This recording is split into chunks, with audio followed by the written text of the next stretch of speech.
What's going on, everybody? Saigon23 here, bringing you some more new content. I am a huge Harry Potter fan. I read all the books, seen all the movies, love them, and for a while now, since Pottermore was created, I've been a Gryffindor. But that was many years ago. People change. I changed. I'm very different than I was whenever I first took the test. So here I am, redoing the test here on the channel to get a definite of what I am, and you guys get to go along with me on this. So ideally, we're gonna go through the Hogwarts house, figure out my Patronus and my wand, and then if you guys like this kind of stuff, I may do my Ilvermorny house another day. So if I was to go to Hogwarts, what house would I be? So I know what it is. Basically, there's 4 houses, you know. Hufflepuff, Gryffindor,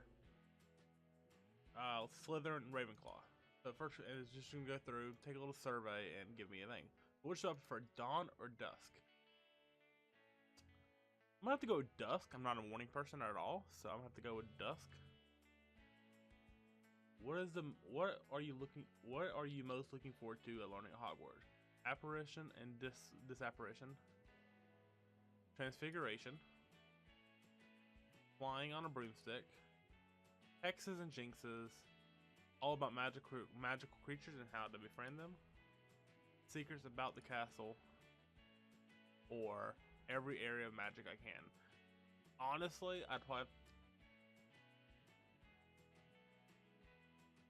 I'm gonna try not to give biases based off like, okay, I know this answer will give me blank and whatnot. Like, obviously, I choose every area of magic I can. That is a very Ravenclaw answer, but it does apply to me. Like, I want to learn all I can about magic and stuff.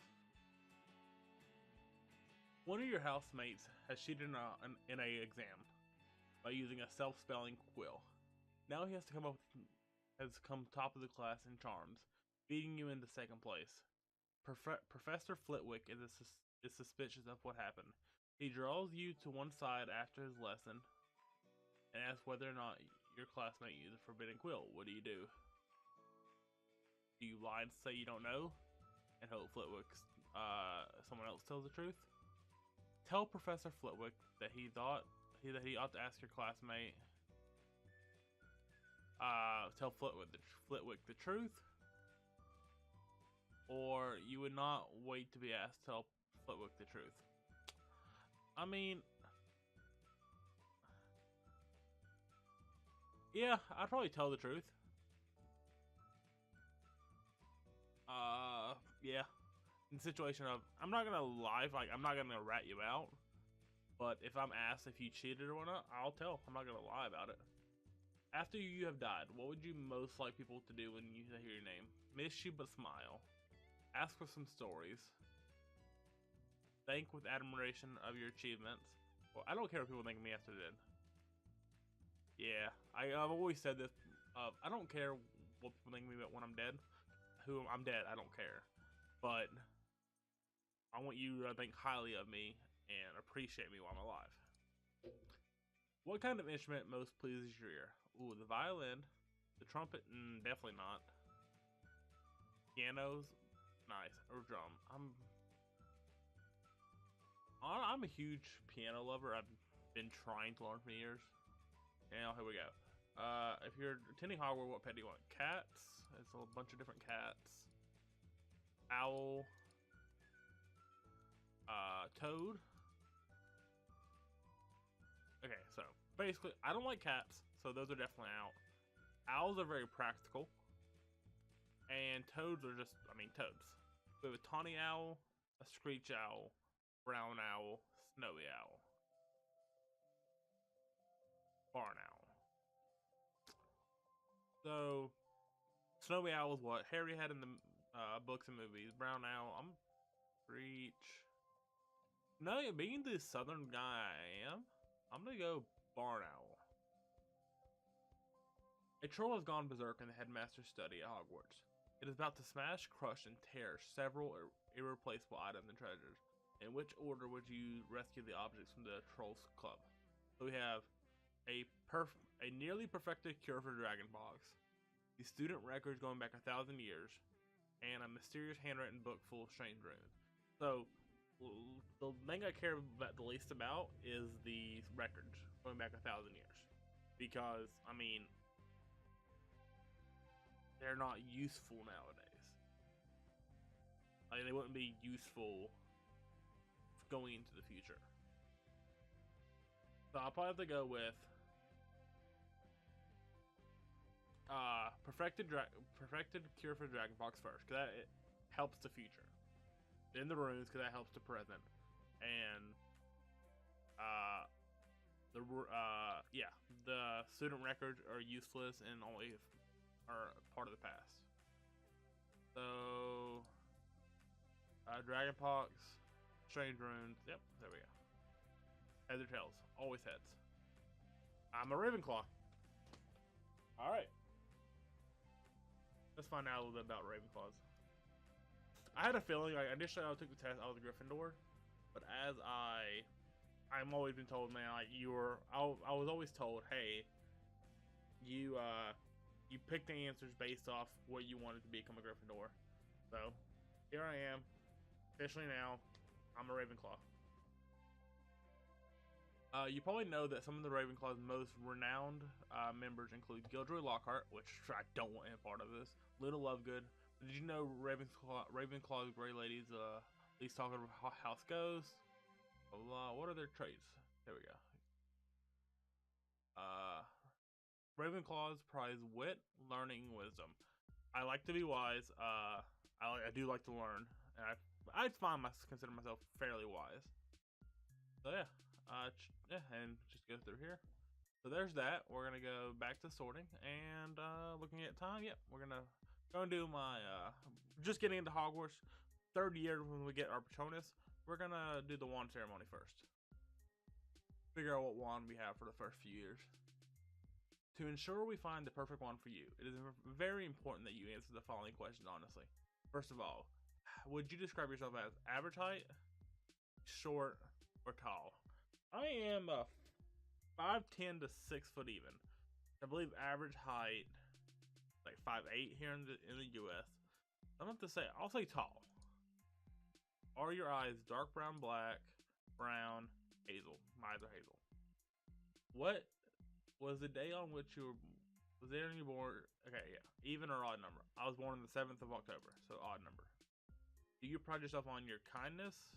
Optimism, I'm not optimistic at all. Determination, resilience, imagination, I'm not imaginative at all. Intelligence, originality. So, I like to always, I always say this, and it's very bad of me to say. I always try to be the smartest person in the room. So, intelligence, but I also try to be determined when working. I'm a hard worker. I could have seen Hufflepuff for that. But because I kind of made this like a life quote, I'm going to say intelligence. Always be the smartest person in the room. Is the reason I spend a lot of my time alone. Traveling alone down a deserted road, you reach a crossroads. Do you continue left toward the sea, ahead towards the forest, or right towards the castle? So definitely not the forest. I'm just alone on a deserted road. Like, is it the castle as in the Hogwarts castle? What are we talking about here? I'm gonna have to say the beach. If it's just a random castle, I don't want to go near that. Keep it safe. Do you fear fire, darkness, isolation, small spaces, heights? Fire and small spaces. I may have to go with small spaces because fire doesn't really scare me. I like fire, and yeah, I get very claustrophobic. I remember I've been like in the giant bubble balls. I'll put a picture up to show what I'm talking about roughly. But I've been in those before, and I go in there for like 5-10 minutes, and I'm just like getting claustrophobic on the inside. So yeah, probably small spaces. In a chest of magical artifacts, which would you choose? An ornate mirror, dusty bottle, golden key, silver dagger, bound scroll, glittering jewel, black glove. Okay, so glittering jewel for the purely financial situation behind it. A bound scroll, interesting. Dagger, no use. I'm a wizard. I don't need it. Golden Key, useless. Dusty Bottle, useless. Ornate Mirror. So it's between the I'm gonna have to go with the money. Alright, so I have an elm wood with a phoenix feather core, 13 and a quarter with hard flexibility. Now, what does this mean? So each characteristic defines a part of you. So, elm. The unfounded belief that only purebloods can produce magic from elm woods was undoubtedly started by some elm wand owner seeking to prove his blood credentials, blah blah blah. Prefer owners with presence, magical dexterity, and a certain native dignity. Of all woods, elm, in my experience, produces the fewest accidents, the least foolish errors, and the most elegant charms and spells. These are sophisticated wands capable of highly advanced magic with the right hands. Alright, Phoenix Feather. This is the rarest core type. Phoenix Feathers are capable of the greatest range of magic though they take longer than either Unicorn or Dragon Cords to reveal this. So I have very much, basically saying I have very high potential. It's just that I have to work for that potential. Most wands will be in the range of between 9 and 14 inches, while I have solid extremely short wands, 8 inches and under. Very long wands, these are exceptionally rare, so basically just saying it's very average. And wand flexibility or rigidity. Sorry, I'm butchering that. Denotes the degree of adaptability and willingness to change possessed by the wand and owner pair. Although, again, this factor ought not to be considered separately from the wand, wood, core, and length, nor the owner's life experience and style magic, all which will combine to make the wand in question unique. Basically saying is it can it's flexible. So yeah, that is my wand, and yep. So if you guys kind of enjoy this kind of stuff and want to see me do the Patronus and Ilvermorny house, which are the United States houses, let me know. I'll be sure to do another video on this. But until then, see you guys next time.